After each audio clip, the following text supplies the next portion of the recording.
वो है इन्वेस्टमेंट। यहाँ पे जितनी ऊंची एक ब्लैक लाइन होगी उतना ही ज़्यादा इन्वेस्टमेंट होगा। यहाँ इस ग्राफ के लेफ्ट साइड में रेड में लिखे हुए हैं ऑड्स एंड राइट साइड में जो अमाउंट लिखा हुआ है फ्रॉम 0, 20,000, 40,000, 60,000, 80,000, ये है वॉल्यूम। दैट मीन्स कितना पैसा इन्वेस्ट हुआ है। चलिए अब देखते हैं अपना नेक्स्ट एग्जाम्पल जो है पाकिस्तान वर्सेस न्यूजीलैंड का मैच। ये मैच है चैंपियंस ट्रॉफी 2025 का मैच। इस मैच में टोटल मार्केट में इन्वेस्ट हुआ है 67 million Australian dollars and Pakistan पर इन्वेस्ट हुआ है 50 मिलियन ऑस्ट्रेलियन डॉलर्स। क्या आपने एक चीज़ नोटिस करी? इससे पहले वाले एग्जाम्पल में जो कि बीपीएल का एग्जाम्पल था उसमें पूरे मार्केट में इन्वेस्ट हुआ था ओनली 9 मिलियन ऑस्ट्रेलियन डॉलर्स। वहीं पाकिस्तान वर्सेस न्यूजीलैंड के मैच में इन्वेस्ट हुआ है 67 मिलियन डॉलर्स। इससे आपको ये तो समझ में आ गया होगा कि जितना बड़ा इवेंट होता है उतना ही ज़्यादा पैसा इन्वेस्ट होता है। इसमें आप ये खुद कैलकुलेट कीजिए कि पाकिस्तान पर अप्रॉक्सीमेटली 74% का लोड है। और अगर आप सोच रहे हैं कि ऐसा क्यों है तो इसका रीज़न ये है कि ये मैच कंडक्ट हुआ था पाकिस्तान में। तो जाहिर सी बात है कि लोगों ने कंडीशंस को देखते हुए एंड ग्राउंड को देखते हुए प्रेफर किया पाकिस्तान पे इन्वेस्ट करना। बट इस मैच का विनर था न्यूजीलैंड। इसका मतलब ये है कि डजेंट मैटर लोगों का सेंटिमेंट किस ओर है, विनर मार्केट लोड पर डिपेंड नहीं करेगा। चलिए अब देखते हैं अपना नेक्स्ट एग्जाम्पल जो है 2025 में कंडक्ट हुए SA20 लीग का। ये मैच था MI Cape Town versus Sunrisers Eastern Cape का।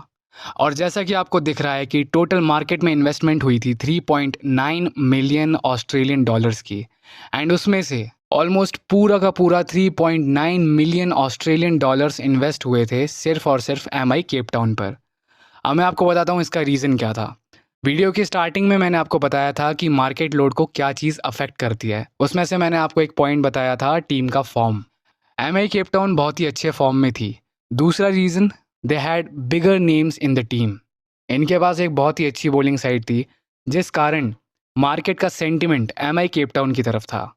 सबसे पहले एग्जाम्पल में हमने देखा था कि BPL के मैच में मार्केट लोड ऑलमोस्ट 50-50% डिवाइडेड था। नेक्स्ट एग्जाम्पल में जो कि पाकिस्तान और न्यूजीलैंड का था उसमें मार्केट सेंटिमेंट पाकिस्तान की तरफ था जस्ट बिकॉज वो मैच कंडक्ट हुआ था पाकिस्तान में। एंड ये था अभी तक का सबसे एक्सट्रीम एग्जाम्पल क्योंकि इस एग्जाम्पल में मार्केट का ऑलमोस्ट 99% लोड एक ही टीम पर था। चलिए अब देखते हैं कि मार्केट लोड का एडवांटेज आप कैसे ले सकते हैं फॉर क्रिकेट ट्रेडिंग। अगर आप सोच रहे हैं कि मार्केट लोड देख के आपको सिर्फ इतनी सी बात पता चलती है कि पब्लिक किस साइड है तो आप शायद गलत हैं। मार्केट लोड का एक बहुत ही बड़ा असर होता है ऑड्स पे। जी हाँ, मान लीजिए कि आप मार्केट हैं एंड मैच चल रहा है न्यूजीलैंड एंड ऑस्ट्रेलिया का। अब अगर हर व्यक्ति आके ऑस्ट्रेलिया पर ही अपना पैसा इन्वेस्ट करेगा so don't you think that you will shorten the odds. एक बार खुद सोचिए, जिस भी टीम पे पैसा ज़्यादा इन्वेस्ट होता है उसके ऑड्स को शॉर्ट किया जाता है to get a balance in the market. अगर दो आउटकम्स ओपन होते हैं इक्वल ऑड्स पे दैट मीन्स 2.00 पे देन वो टीम फेवरेट खोली जाएगी जिस पे इन्वेस्ट ज़्यादा हो रहा है just in order to balance the whole market. Odds पे भी असर होता है मार्केट लोड का। एंड जब आपको पता होता है कि मार्केट लोड इस वक्त किस साइड पे है तो आप एक पर्टिकुलर एस्टिमेट लगा सकते हैं कि एक्चुअल वैल्यू यहाँ पे क्या होनी चाहिए थी बट आपको कौन सी वैल्यू मिल रही है। ऐसे केस में ये भी पॉसिबल है कि इस वक्त जिस टीम को 50 पैसे पे होना चाहिए था वो टीम आपको इस वक्त 35 पैसे पे मिल रही है। दैट मीन्स कि ये एक बहुत ही अच्छी अपॉर्चुनिटी है एंट्री लेने के लिए। एंड मार्केट लोड की मोस्ट एक्यूरेट वैल्यू आपको मिलती है बेटफेयर से। अब अगर आप सोच रहे हैं कि आप मार्केट लोड की वैल्यू कहाँ से निकालेंगे तो उसकी आप टेंशन मत लीजिए। मैं मोस्ट ऑफ द मैचेस का मार्केट लोड आपको अपने टेलीग्राम चैनल में शेयर करके दूंगा। तो आपको इस बात की चिंता नहीं करनी है कि आपको बेटफेयर का लोड कहाँ से मिलने वाला है क्योंकि वो मैं आपको अपने टेलीग्राम चैनल पे प्रोवाइड करने वाला हूँ। एक और क्वेश्चन जो काफ़ी लोगों के मन में होता है वो ये होता है कि क्या हम मार्केट लोड को देख के मैच का विनर डिसाइड कर सकते हैं? तो गाइज इसका आंसर है नहीं। ऐसा बिल्कुल भी नहीं होता है कि किसी टीम पर अगर ज़्यादा लोड हो दैट मीन्स 70 या 80% का लोड हो तो उस टीम को हरवाया जाएगा।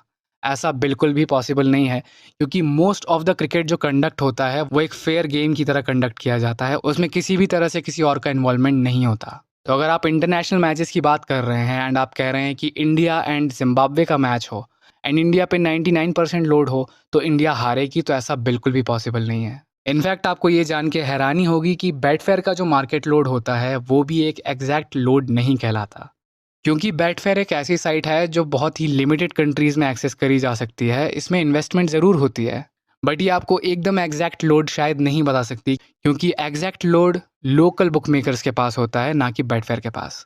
क्योंकि आज के टाइम में बहुत सारी ऐसी वेबसाइट्स हैं जो एशिया में वर्क कर रही हैं।